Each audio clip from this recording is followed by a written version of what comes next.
Voilà. Feuilleter, vous pouvez scroller, pardon. Oh, le vieux. Feuilleter. J'avais même pas fait.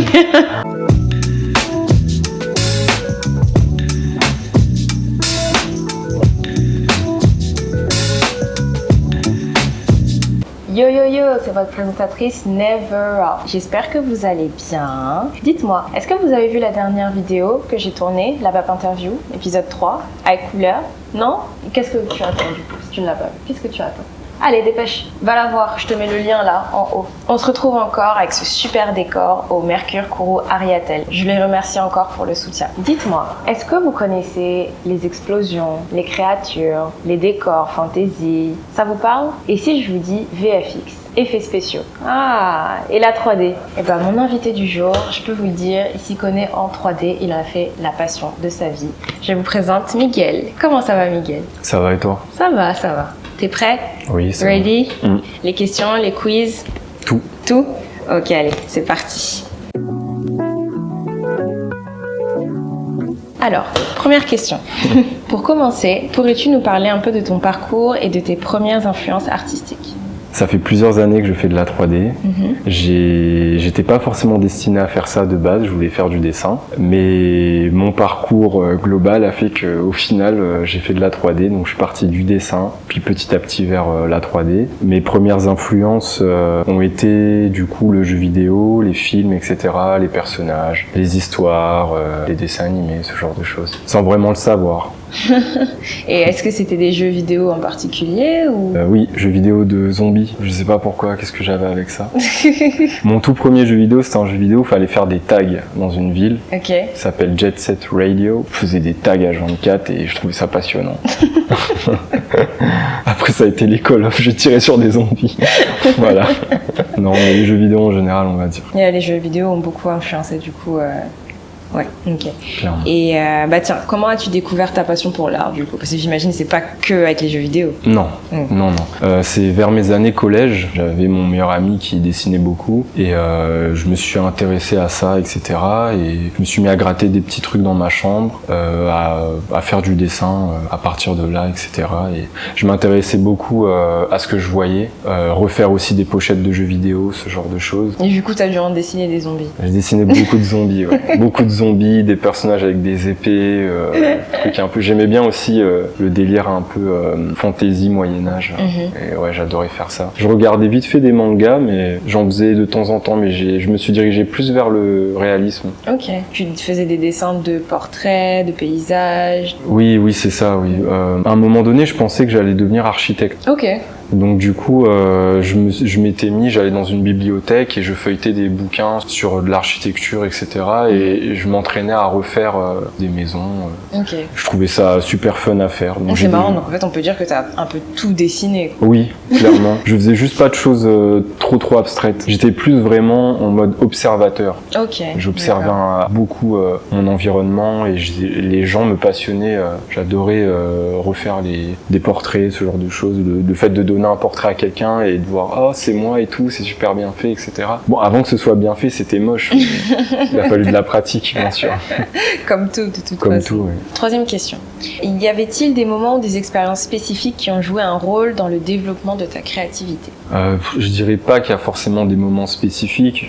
Franchement, c'est un tout, c'est une globalité, c'est vraiment mes expériences, etc. Je sais que j'avais créé une page sur Facebook et dessus, je mettais avec mon pote tous nos dessins, enfin on mettait nos dessins. Je sais que ça a été un boost de créativité, vraiment de pratique, etc. On essayait de coller au délire d'Halloween, donc on faisait des méchants d'Halloween, ce genre de choses. Donc ouais, j'étais vraiment stimulé. Disons que la page Facebook à l'époque m'a vraiment stimulé et via cette page Facebook, je pouvais voir d'autres artistes en fait, notamment un artiste qui s'appelait Kelvin Okafor, qui lui faisait de mémoire les portraits, donc il avait pas la photo à côté et hyper réaliste, vraiment au crayon et tout, vraiment magnifique. Ça a été une très très grosse source d'inspiration pour moi ça. Il y a vraiment des gens super forts quand même sur cette oui, terre. Ouais. J'espère pouvoir en croiser plus d'un. J'espère. Franchement, de mémoire, faut être chaud. Faut être chaud pour dessiner quelqu'un de mémoire. Oui. Waouh. Cette page, elle existe toujours? Est-ce qu'on peut fouiller sur Internet pour la trouver? On peut tout fouiller sur Internet. Mais oui, elle existe toujours. Elle existe toujours? Oui, il y a des vieux travaux, etc. Mais c'est toujours là. Ok, toujours d'accord. Bah, si vous voulez faire un tour, le nom? Draw or Die Corporation. Draw or Die Corporation. Ouais, c'est un délire. C'est un délire.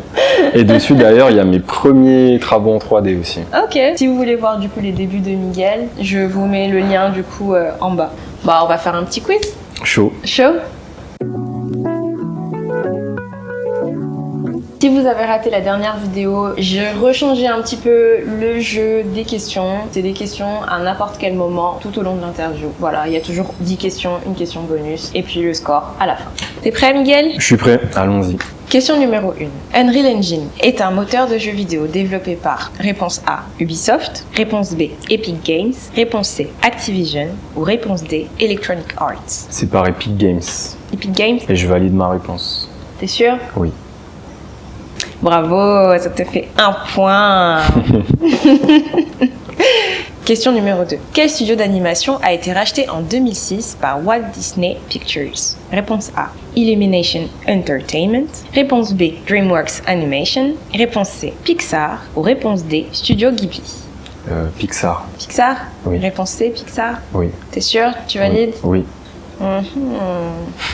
Bonne réponse, messieurs. Ça vous fait 2 points. On s'arrête là, on reprend l'interview et on repasse au quiz plus tard. Il n'y a pas de souci. Attention, ça va te tomber dessus. Ouais, je suis prêt.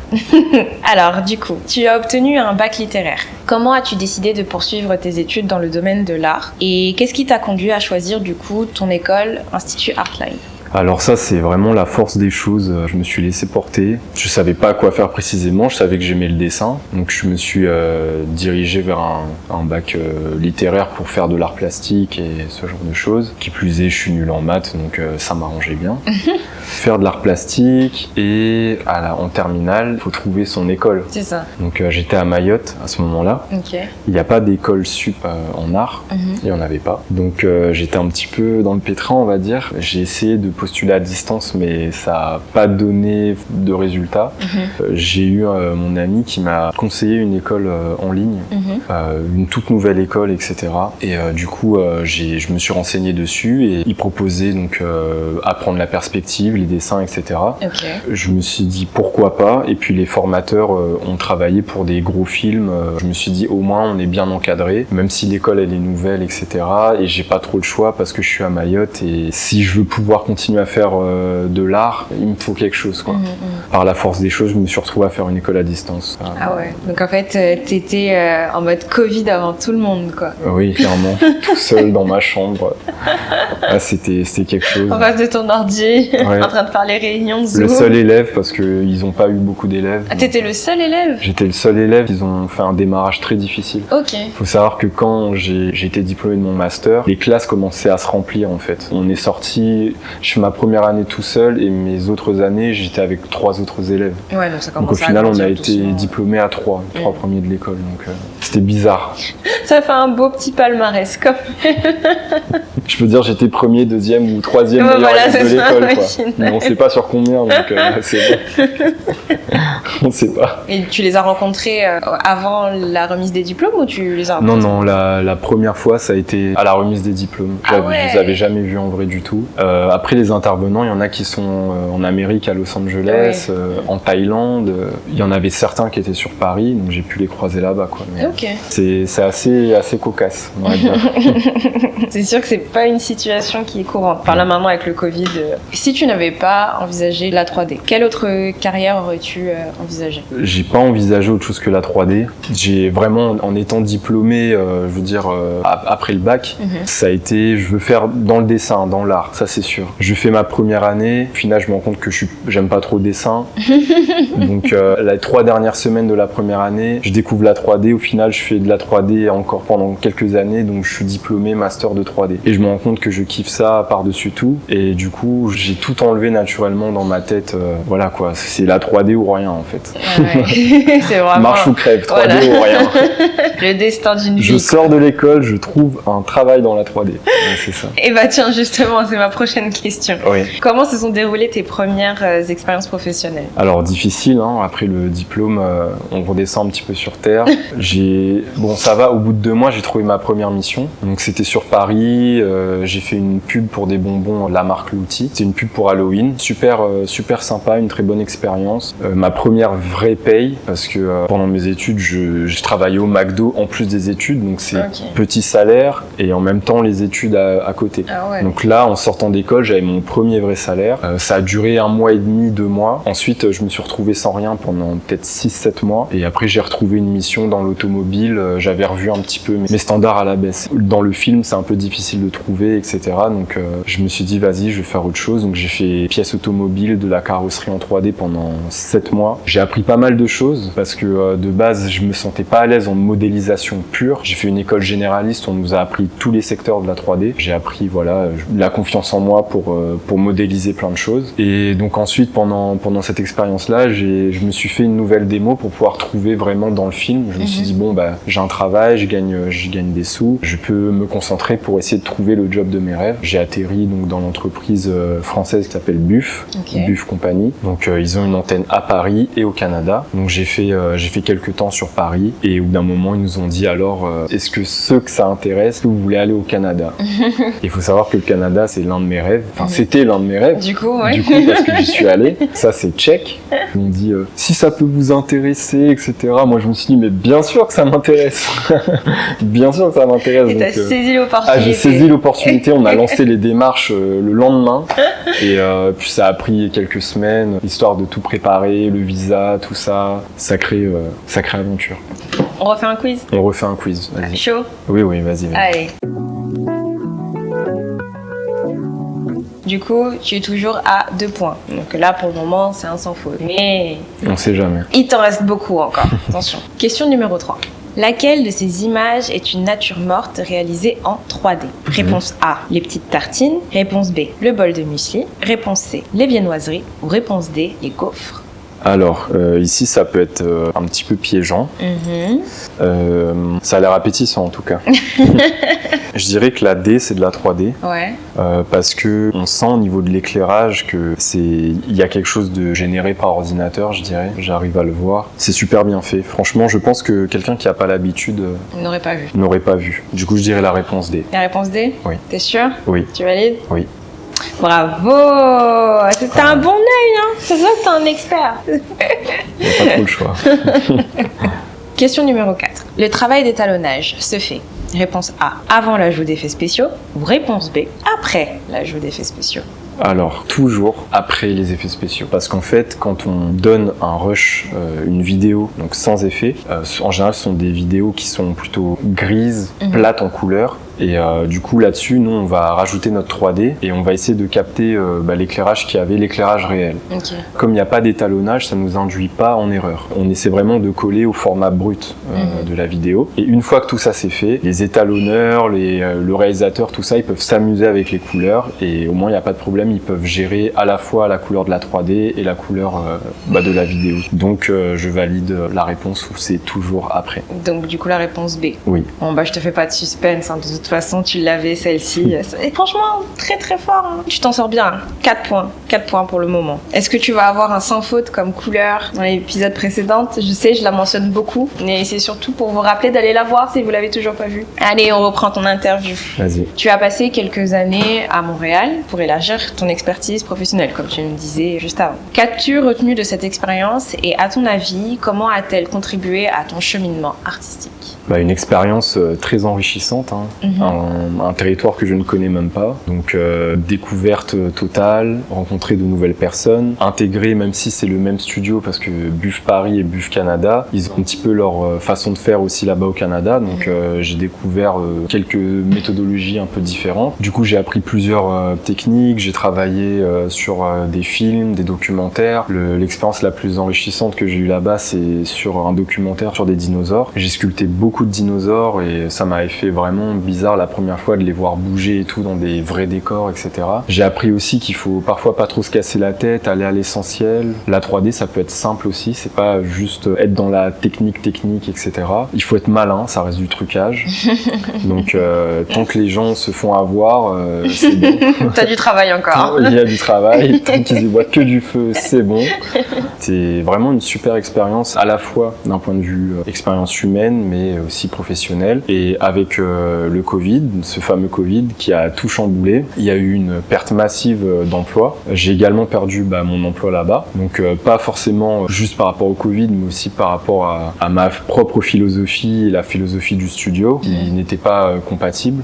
Et ce qui m'a amené à un cheminement où je me suis dit, je ne veux plus forcément dépendre de studio, j'aimerais aussi pouvoir créer ma propre structure. Donc le Canada m'a amené vers ce chemin-là aussi. Donc voilà. Et donc du coup aujourd'hui tu as créé ton studio qui est Atypics Visuals. Exactement. Basé en Guyane. Exactement. Depuis 2021. Depuis 2021. En étant le fondateur de ton propre studio, quelles sont les compétences essentielles que tu as développées en tant que chef d'entreprise dans ton domaine? Plusieurs compétences, parce qu'au final on passe de quelqu'un qui juste reçoit des tâches, donc tu t'occupes de tel plan, tu fais tel truc, etc., à vraiment se gérer déjà soi-même, gérer sa structure, parler avec les clients. Donc je peux plus juste me permettre d'envoyer mes plans 3D, etc., mes images à un superviseur. Là, je les envoie aux clients, donc il y a aussi la relation client à gérer. Il y a l'image de l'entreprise, gérer le site internet, ce genre de choses, gérer la compta, ce genre de problématiques-là.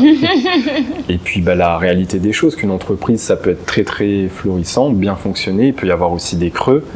Donc voilà, c'est des hauts et des bas, mais ce qui me rassure, c'est que je le fais pour moi. Voilà, donc je suis en train de créer quelque chose de mes mains et j'espère que ça ira loin, tout simplement. En tout cas, on te le souhaite. Beaucoup d'opportunités. Si vous avez besoin de 3D dans les films, les clips vidéo, la mode, vous savez qui a... Moi, je suis là. Il est là. Toujours présent. Qualité supérieure. Et du coup, on va passer à la partie art. Allons-y. Let's go. Y a pas un petit quiz, hein? Non. T'en veux un, hein? Mais c'est pas tout de suite. C'est pas tout de suite. Quelles sont les principales influences artistiques qui se reflètent dans ton travail actuel? Comme je l'ai dit un peu au début, c'est global, c'est un peu de tout. Même si en termes de rendu technique que je veux atteindre et que j'ai voulu atteindre, quelques personnes que je suis qui sont Chris Costa, un artiste brésilien qui fait des portraits en 3D. Ce que j'aime bien avec lui, c'est qu'il prend pas forcément des stars. Souvent, ce qu'on voit dans la 3D, c'est que les gens font des personnes connues. C'est ça, ils font vraiment un portrait, des portraits de Statham, il doit y en avoir des centaines par exemple. Voilà, c'est répandu quoi. Et Chris Costa, lui, c'est pas forcément des gens qu'il connaît, mais c'est des gens qui ont une particularité au niveau du visage.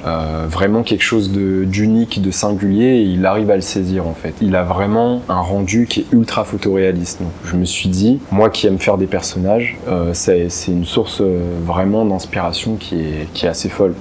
Il y a aussi un autre artiste qui s'appelle Ian Spriggs, je sais pas, j'espère que j'écorche pas son nom.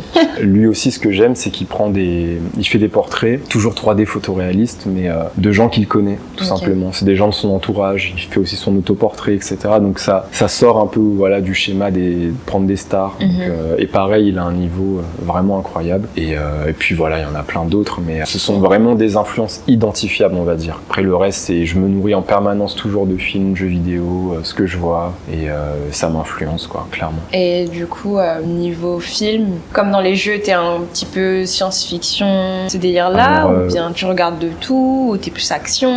En fait, j'aime beaucoup le post-apocalyptique. Ok.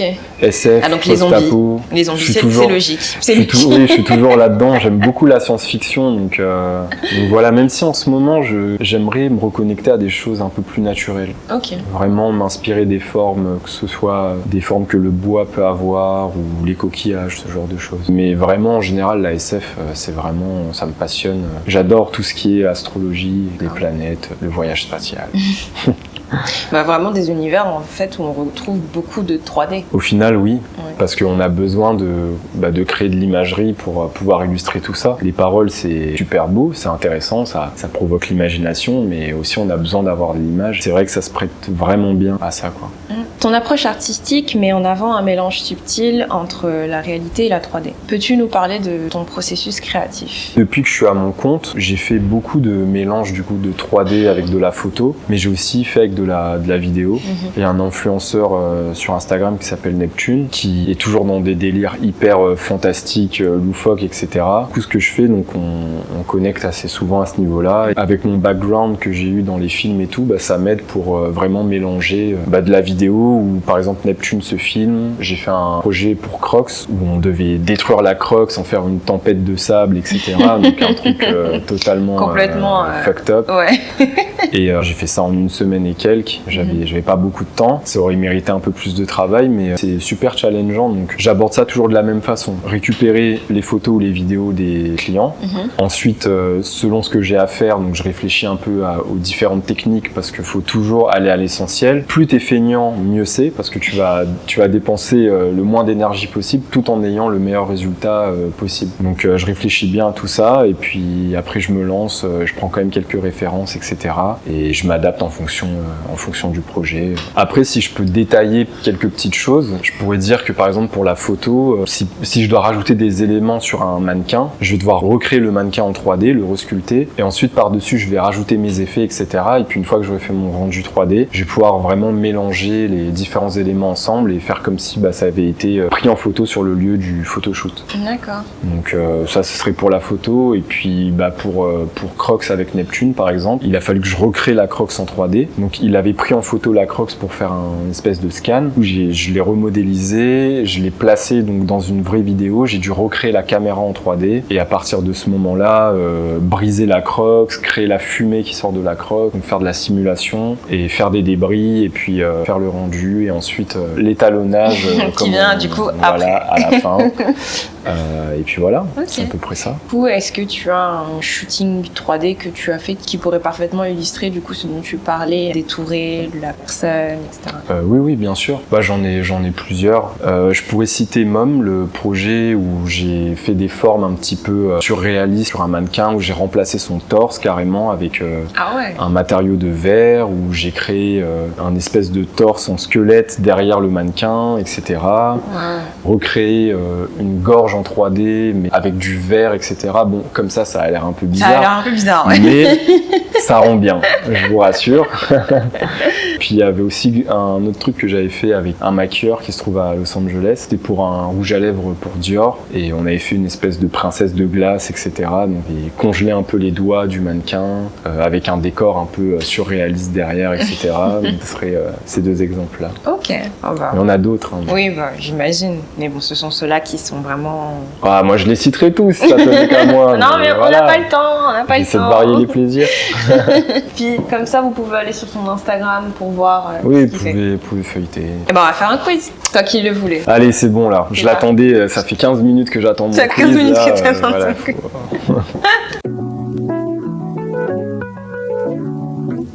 Question numéro 5. Avec quelle technique la cité Minas Tirith du Seigneur des Anneaux a été réalisée? Réponse A, entièrement en maquette. Réponse B, entièrement en 3D. Réponse C, un mélange de maquette et de 3D. Ou réponse D, un mélange de réel décor et de 3D.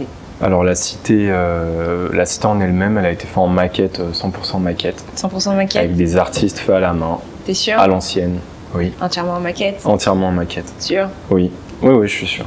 Eh ben non... Non, je rigole. J'y ai cru, putain, j'étais en mode quoi? T'es pas sérieuse là? Après, par contre, dans le plan même du film, oui. C'est la maquette avec de la 3D, avec des techniques comme on appelle le matte painting, donc c'est de la peinture, etc., projeté en 3D et compagnie. Oui. Donc voilà, c'est un mélange. Oui. Mais la citadelle en elle-même, maquette. Et bravo. Ça te fait 5 points. Question numéro 6. Quel studio d'animation est derrière le dernier film Ninja Turtles Teenage Years? Réponse A, Weta. Réponse B, Micros Animation. Réponse C, MPC. Ou réponse D, DreamWorks Animation. DreamWorks. DreamWorks, t'es sûr? Attends. Tu valides? Attends, les Tortues Ninja... En fait, j'hésite entre DreamWorks et Micros Animation. Mais Micros Animation, ils font ce genre de film, quoi. Donc je dirais que c'est plutôt eux. Micros? Oui. Donc réponse B, Micros? Oui. T'es sûr? Oui. Là, tu valides? Je valide, ouais. Sûr? Oui. T'as failli perdre un point Ouais, là, un point bête, t'as ouais. failli perdre ton point. Hein. Bien joué, bravo, c'est bien Micros Animation. Bravo. Super boulot. que tu as fait. DreamWorks, non mais franchement quoi. As-tu touché d'autres formes d'art? Alors, d'autres formes d'art. J'ai fait de la pâte à modeler. Mais non, principalement le dessin, vite fait de la peinture aquarelle, de la photographie beaucoup. Parce que c'est aussi une façon d'apprendre comment la lumière réagit dans la vraie vie. La composition de l'image, ce genre de choses. Et après, j'ai pas encore fait de la sculpture avec vraiment de l'argile ou autre en vrai. Mais oui, majoritairement dessin, tablette graphique, du dessin. Ouais, mais c'est toujours quand même un petit peu dans le même domaine, on va dire. Oui. Faudrait que peut-être que j'essaie un jour, je vais peut-être me trouver une nouvelle passion. Peut-être la guitare? Ah, mais j'essaie la guitare, mais comme je suis terriblement mauvais, je ne l'ai pas cité. J'essaie des instruments de musique, mais voilà quoi. Ça doit rester dans un tiroir quelque part. Ouais, c'est caché quoi. Faut pas en parler, mon cerveau il a supprimé ça. C'est que tu devais vraiment Mémoire pas être sélective. bon. Tu devais pas être bon du tout. Non, je pense même les oiseaux ils sont fuis. Quels sont les défis les plus significatifs auxquels tu as été confronté en tant qu'artiste et comment les as-tu surmontés? Alors les grands défis en tant qu'artiste, c'est le regard des autres, parce que déjà les gens jugent ton travail, jugent tes idées, ta technique, etc. Donc au début je me prenais c'est pas bien fait, c'est pas joli. En fait les critiques c'est dur de les encaisser en tant qu'artiste. Après dans le monde de la 3D, donc on nous a appris à l'école à se détacher de ce qu'on fait, donc se détacher de ses créations, parce qu'au final c'est destiné à un client, destiné à un film, et ça nous appartient plus en soi, même si on y a participé. Ça nous appartient plus, et au moins quand on se distance de ça, ça évite d'être triste parce qu'on te dit ah oui, quand on te donne un retour, en fait t'as pas assez bien fait ci, t'as pas assez bien fait ça, t'évites de prendre les choses trop à cœur. Donc tu te dis je crée quelque chose et voilà, le bébé prend son envol et ça m'appartient. Mes plus gros doutes, c'est est-ce que j'arriverai un jour à soit en vivre ou à atteindre l'objectif de niveau d'image que je veux atteindre, de niveau de 3D que je veux atteindre, donc c'est l'incertitude aussi. Donc voilà, et puis surmonter tout ça, c'est pratiquer, s'entourer de gens qui peuvent t'aider, que ce soit justement avec de la critique positive, donc c'est important, et puis pas avoir peur d'échouer pour mieux réussir tout simplement. Donc disons que quand les gens te disent aussi que c'est bien, c'est motivant, ça te fait un boost, tu continues toujours plus fort, et puis voilà. Et puis t'atteins tes objectifs. Tu les gères comment, ces petits blocages, ces moments d'incertitude? Est-ce que t'as des techniques, des choses? Oui, la technique c'est procrastiner, se mettre devant la télé, regarder un film, manger des conneries, des chips, des machins. En fait, arrêter de créer tout simplement. On peut souvent avoir la mauvaise habitude de dire allez, je vais continuer, je vais gratter jusqu'au bout. Sauf que parfois ça peut payer. Parfois, on peut ressortir quelque chose dans la douleur, mais en général, ça amène jamais vraiment à quelque chose de très concluant. Donc, le mieux, c'est aller respirer un coup, faire du sport, peu importe, mais s'aérer un peu l'esprit et puis revenir plus fort. Peut-être regarder des références ou demander à des gens peut-être des idées ou comment vous auriez attaqué telle ou telle chose, etc. Donc voilà, essayer de t'aérer l'esprit. C'est ça, s'aérer l'esprit. Je trouve que c'est l'un des meilleurs conseils de toute façon. Donc, prendre le temps, faire une pause. C'est bien de s'arrêter, de se reposer, de courir tout le temps, même pour un marathon. Tu cours, mais parfois il faut faire une pause, boire un verre d'eau. Après tu reprends ta prière. Puis parfois c'est extrêmement bénéfique, c'est vrai. Tu peux complètement shifter toute ta vision des choses. Oui, tu reviens, l'œil il est frais en fait, tout simplement. Ouais. Il est frais et t'es motivé, tu te dis, moi ça m'arrive par exemple de prendre une semaine sans faire de 3D et vers la fin de la semaine de repos, c'est presque de la drogue. Ça te démange. Ça me démange. Faut que je fasse de la 3D. Faut que je fasse de la 3D, faut que je clique là, faut que je fasse des trucs quoi. Tu vois, on en est à ce stade-là, quoi. Mais quand ça m'arrive, je sais que je vais produire une masterclass. Le crack de Miguel, c'est la 3D. Je te jure, c'est vrai, hein, c'est véridique. Peux-tu nous partager une anecdote mémorable liée à l'une de tes créations ou à un projet particulier que tu as réalisé? Je vais citer 2 anecdotes, on va dire. Ok, vas-y, t'as le droit à 2. T'as le droit à 2. J'ai le droit à 2. Une ancienne et une un peu plus récente. L'ancienne, je dirais que c'est quand au lycée, j'ai fait une fresque pour le lycée. Le thème, c'était les réseaux sociaux. Donc, je m'en souviens, j'avais fait le génie bleu de Aladdin. Je l'avais fait en mode Facebook. En mode, ils contrôlent les gens comme ça. Et j'avais peint ça sur un énorme mur dans le lycée. Bon, peut-être que maintenant ça a été repeint, je sais pas. C'était une grande fresque. Il y a une fresque participative. Quoi, voilà, c'est ça. J'étais pas tout seul. Je tiens à préciser qu'on avait tous nos travaux et ça faisait un tout et c'était super intéressant. Et ce que j'en retire, c'est que les gens étaient très contents. La réception était superbe. Vu que tu avais le compte Facebook Draw or Die, du coup, c'était pas la première fois où tu avais vraiment une critique de personnes extérieures sur ton travail. Non. Et là, du coup, au final, quand même, de pouvoir voir les gens se réjouir et voir que c'est quand même inspirant et que ça plaît, ça devait être quelque chose. C'est une autre expérience, c'est la vraie vie en fait. On a le retour des gens en vrai, donc ça fait du bien tout simplement. Même les professeurs étaient très contents. On a fait ça en plein week-end sous le soleil et puis le lundi, les gens ont découvert la fresque. Donc il y a cette petite anecdote qui m'a marqué. Une anecdote un peu plus récente, on va dire. Il y a un concours que j'ai fait, concours mondial, je tiens à préciser, où il fallait faire un personnage photoréaliste. Donc il y avait plusieurs catégories. Donc il y avait ceux qui participaient personnage cartoon, photoréaliste, et il y avait une autre catégorie dont je ne me souviens pas. J'aime trop faire des portraits, j'aime trop faire des personnages. Je me suis dit, je vais faire un cyberboxeur. Et du coup, voilà, j'ai participé à ce concours-là. J'étais stressé. Ça m'a pris 2 mois de travail quand même. Et au final, je suis arrivé 2e. Bon, pas premier, mais 2e. Bah, c'est quand même un concours mondial. T'es quand même arrivé 2e. Et ça, c'était avant de lancer mon entreprise. Donc, ça m'a permis d'avoir de la visibilité.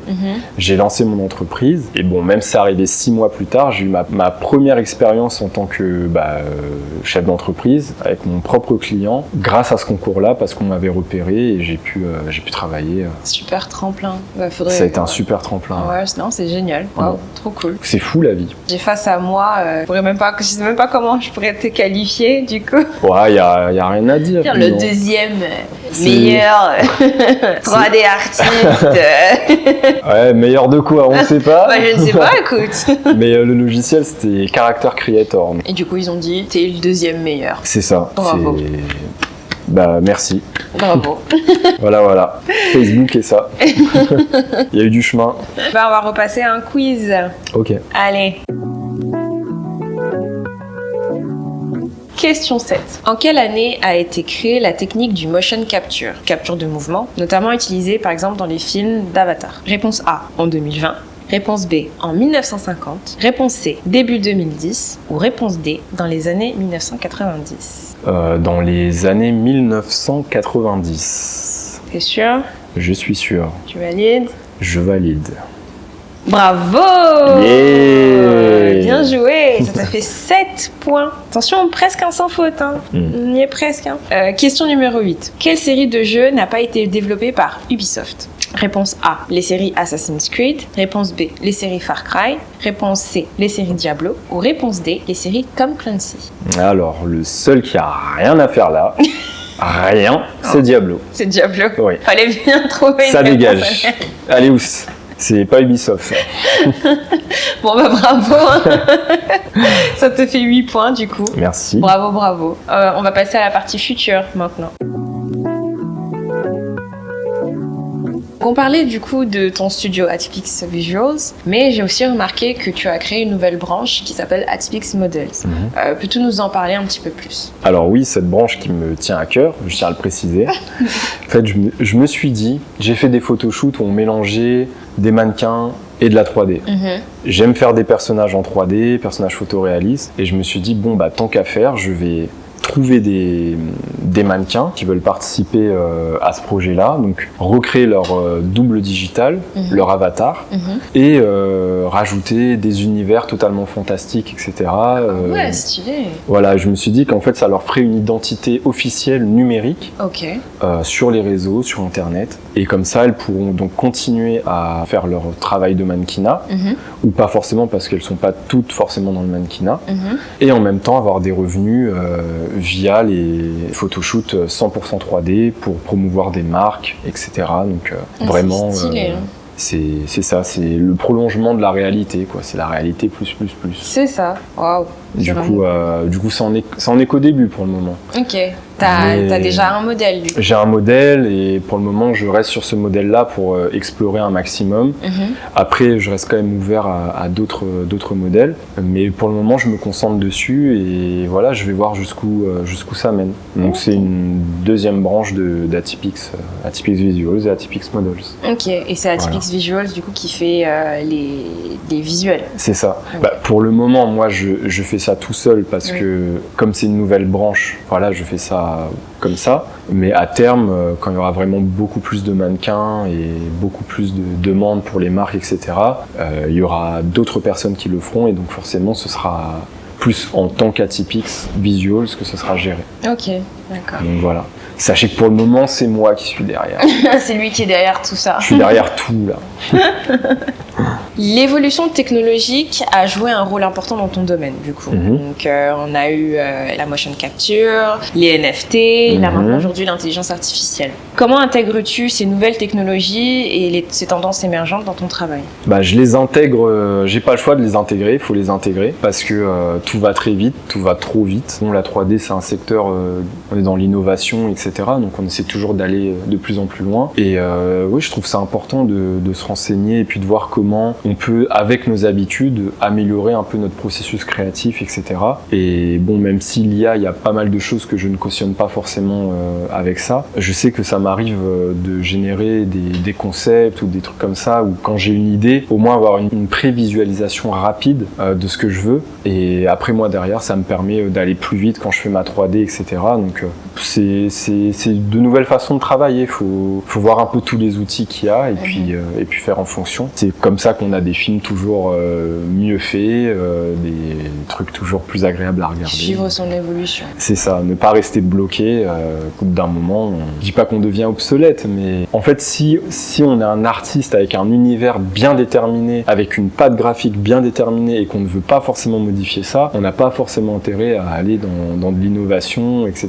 Et encore, ça permet toujours d'aller un peu plus vite. Mais quand on touche un peu à tout, qu'on aime tous les univers et que voilà, on est curieux, il faut se renseigner. Parfois, il y a des nouveaux outils, on les intègre pas forcément, mais on sait qu'ils sont là, tout simplement. Au moins, on sait qu'ils sont là. Je trouve que c'est le plus important. Ok. Ça te fait pas peur, en tout cas, l'intelligence artificielle? Ouais, on ne va pas rentrer dans un grand débat, mais je pense qu'il y a des choses, il faut réglementer, etc. Donc, pour le moment, j'ai l'impression que la tendance fait que on n'attribue pas de quelqu'un qui génère quelque chose avec une intelligence artificielle, l'image ne lui appartient pas, en quelque sorte. Donc, au moins, je trouve que ça différencie les artistes qui créent tout de toutes pièces et les artistes qui vont juste générer totalement des trucs par IA et se dire, allez, c'est bon, je l'ai généré, je poste ça comme ça. C'est ma création, quoi. Donc voilà, disons que éthiquement parlant, la façon dont l'IA a été entraînée, je cautionne pas non plus. Donc voilà, c'est un outil, c'est un bon outil. Maintenant, il faut l'encadrer pour que l'utilisation soit. C'est ça. Je sais pas comment dire ça, responsable. À ton avis, grâce à ces nouvelles tendances, quelle direction pourrait prendre l'art numérique et la 3D? Pour le moment, les directions que ça prend, déjà rien que dans les films, c'est pas forcément la bonne direction, je trouve. Ils pensent à remplacer tous les acteurs par des modèles générés par IA ou 100% 3D, je sais pas comment ils veulent le faire, je sais pas quelles sont les rémunérations derrière tout ça, mais en tout cas, déjà rien que dans le film, on tend vers une numérisation globale. Moi, ça me dérange pas tant que les acteurs ne sont pas lésés et sont toujours quand même mis en avant, je trouve que c'est super important et je pense qu'il faudra quand même continuer à travailler avec les acteurs. Après, par rapport aux réseaux sociaux, je sais que Facebook, enfin Meta, crée leur métaverse, etc., qui recherchent aussi des gens pour créer des avatars 3D qui ressemblent aux photos de profil, etc. Donc ils tendent vers une digitalisation du monde. J'ai vu ça, en plus ils ont annoncé hier que maintenant tu pouvais discuter avec un chat IA fait justement avec des personnalités.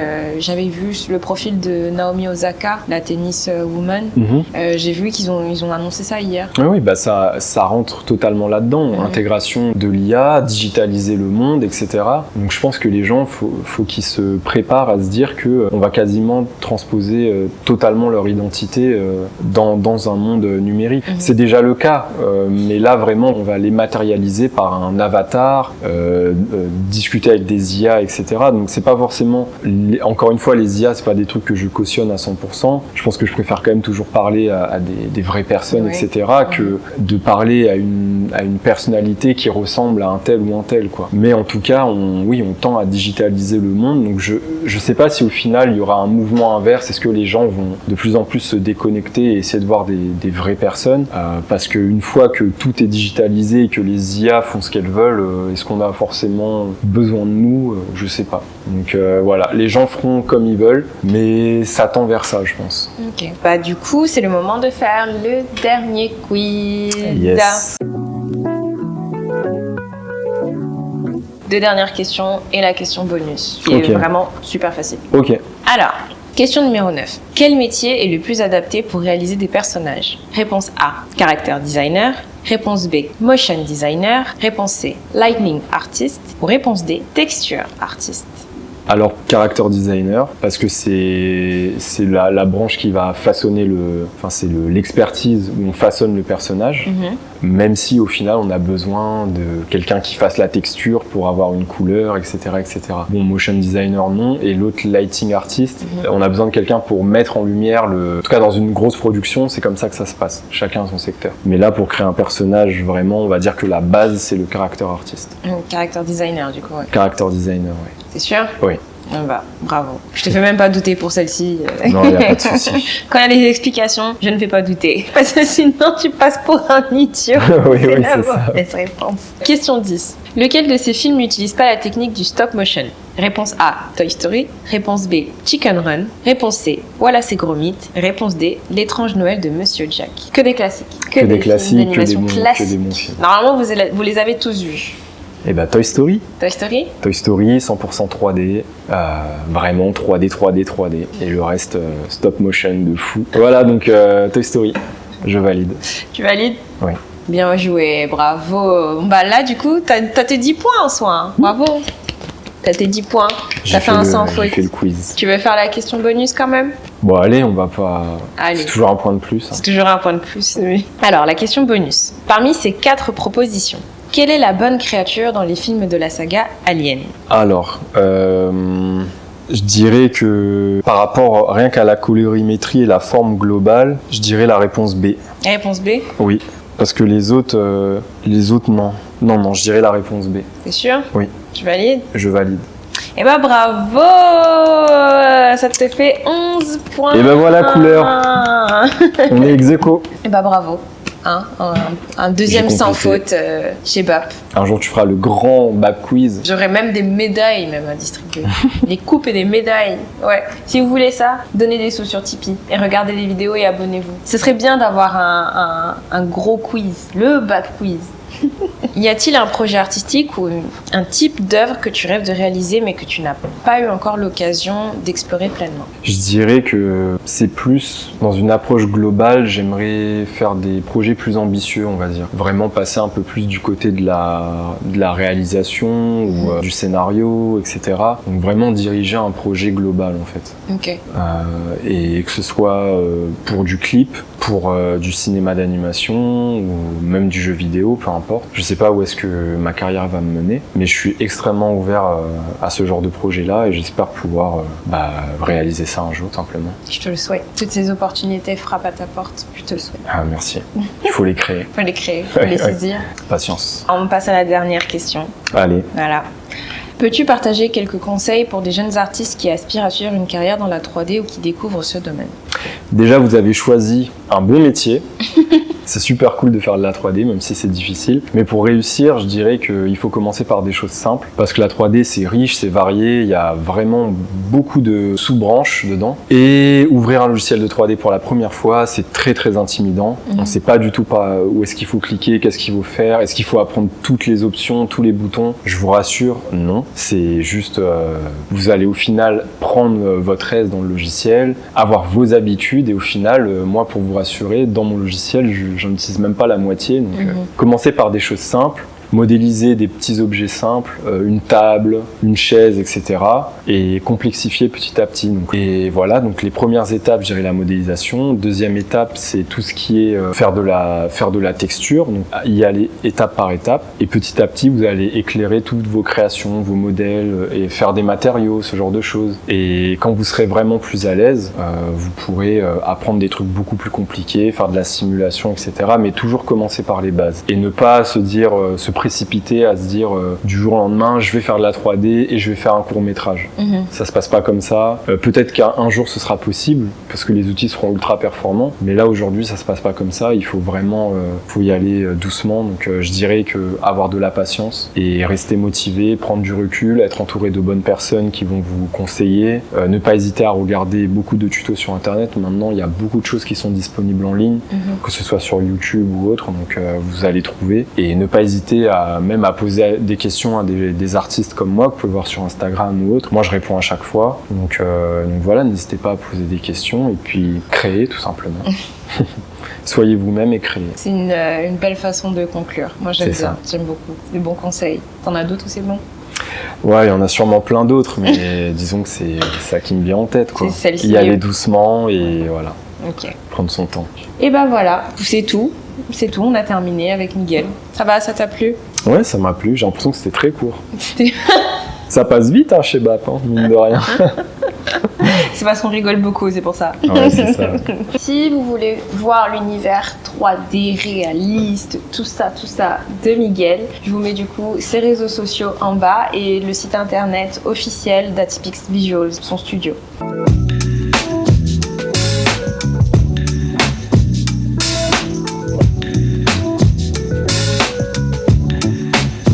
J'espère que cette vidéo vous a plu, que vous avez kiffé du coup découvrir la 3D avec Miguel. N'hésitez vraiment pas à lui envoyer des questions si vous en avez, il l'a dit lui-même. Faites-le, il n'y a pas de souci, il répond. Si vous voulez me soutenir, vous connaissez déjà la chanson Tipeee avec 3 E. Je vous mets du coup en bas mon pseudo pour pouvoir mettre un petit don, 1 euro, 2 euros, 50 centimes. C'est comme vous voulez, c'est comme vous le sentez. L'important, c'est de donner et de soutenir. Pensez à mettre un like, des commentaires, abonnez-vous encore une fois. Je vous ai pas assez menacé la dernière fois, mais abonnez-vous s'il vous plaît. L'argent de YouTube est juste derrière moi, je le veux, j'en ai besoin s'il vous plaît. N'hésitez pas à partager ces vidéos. On se retrouve très bientôt pour une prochaine vidéo avec un nouvel artiste. Bye. Bye. Good.